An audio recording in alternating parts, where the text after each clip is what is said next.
Assalamualaikum warahmatullahi wabarakatuh. Perkenalkan, nama saya Muhammad Wahmi Bisma Putra, kelas 12 MIPA 4, nomor absen 17 dari SMA Negeri 6 Malang. Di sini saya membuat video tentang ancaman disintegrasi bangsa. Indonesia merupakan negara kepulauan terbesar di dunia, sekaligus memiliki jumlah penduduk terbanyak nomor 4 di dunia, yang terdiri dari berbagai macam suku yang memiliki kepentingan tersendiri, menimbulkan suatu keadaan di mana tidak adanya sebuah kesatuan dan menghilangnya keutuhan yang bisa menjadi alasan terjadinya perpecahan ini. Inilah yang disebut dengan ancaman disintegrasi bangsa. Ancaman disintegrasi bangsa Indonesia sebagai negara yang memiliki berbagai macam keragaman mulai dari agama hingga suku. Indonesia memiliki sedikit rentan dengan sebuah disintegrasi. Berikut ini beberapa faktor yang bisa menjadi ancaman disintegrasi bangsa Indonesia, yaitu konflik kenegaraan atau sistem pemerintahan. Salah satu contoh konflik yang bisa menjadi ancaman disintegrasi bangsa adalah munculnya PRRI dan Permesta. PRRI merupakan sebuah singkatan dari Pemerintah Revolusioner Republik Indonesia, sedangkan Permesta singkatan dari Perjuangan Rakyat Semesta.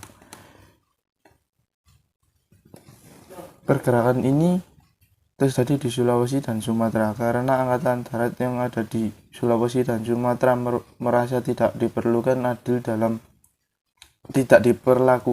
dalam hal kesejahteraan. Mereka merasa kalau angkatan darat di Jawa jauh lebih sejahtera dan makmur. Oleh karena itu, mereka merasa mulai mendirikan dewan-dewan sendiri.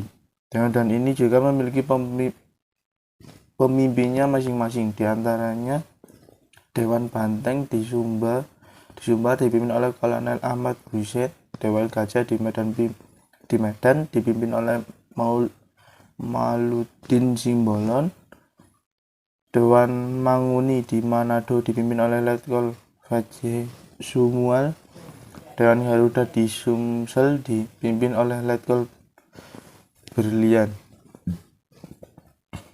Dewan ini pun disatukan oleh Letkol Ahmad Hussein pada 15 Februari 1958 bersama Saifuddin Prawira Negara sebagai Perdana Menteri Sumatera Barat. Kabar mengenai pemberontakan PRRI ini pun menyebar di berbagai daerah Sulawesi lainnya. Hal inilah yang memulai gerakan dukungan dari masyarakat, yaitu Permesta. Respon dari pemerintah pusat adalah dengan melakukan operasi militer. Operasi militer yang pertama itu ditujukan untuk meredam PRRI.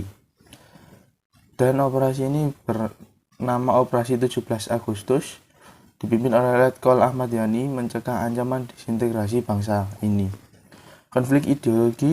Salah satu konflik ideologi di Indonesia terjadi 3 tahun setelah proklamasi kemerdekaan. Terjadi pemberontakan PKI Madiun. Awalnya ancaman ini muncul setelah Amir Syarifuddin diberhentikan dari kursi Perdana Menteri Soekarno-Hatta. Amir merupakan Perdana Menteri Ekonomi kedua Republik Indonesia. Amir Syarifuddin merasa kecewa dengan penurunannya sehingga ia membuat Front Demokrasi Rakyat yang isinya adalah partai-partai komunis di Indonesia. 3 partai yang bergabung dalam FDR adalah Partai Komunis Indonesia, Partai Sosial Indonesia, dan Partai Buruh Indonesia. Tujuan Amir Syarifuddin membentuk FDR adalah untuk menjatuhkan kabinet Muhammad Hatta. Sementara musuh yang memimpin PKI Madiun ingin mendirikan negara sosialis Indonesia yang berpusat di Madiun.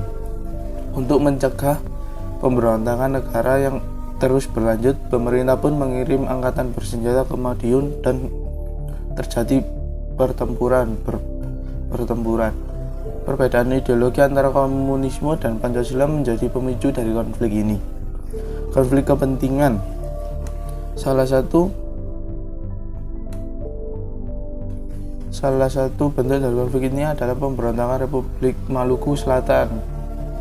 Latar belakang dari konflik ini mereka adanya penolakan masyarakat Maluku terhadap terbentuknya Negara Kesatuan Republik Indonesia. Mereka menolak jika negara Indonesia Timur bergabung ke dalam NKRI. Namun banyak masyarakat dari Indonesia bagian timur lainnya yang memilih untuk bergabung dengan NKRI. Akibatnya masyarakat Maluku lebih memilih untuk mendirikan negara sendiri, yaitu Republik Maluku Selatan. Untuk bisa mengkondisikan RMS ini, pemerintah Indonesia pun mengirim Dr. Jenderal Leimana untuk bisa berunding dengan Suomukil, namun usaha ini tidak berhasil. Langkah selanjutnya diambil oleh NKRI adalah mengirim Kolonel Alek Kaliwarang bersama pasukannya dalam sebuah usaha untuk melakukan RMS. Tahun 1963 berhasil ditangkap. Suomukil berhasil ditangkap di Pulau Seram dan dijatuhi hukuman mati dan mengakhiri RMS. Nah, itu dia berbagai macam ancaman disintegrasi bangsa yang terjadi di Indonesia. NKRI adalah negara yang luas dengan berbagai macam keanekaragamannya, menjadi tantangan tersendiri untuk pemerintahan. Pemerintahan harus bisa bersikap adil dan memenuhi berbagai hak dari warga negara.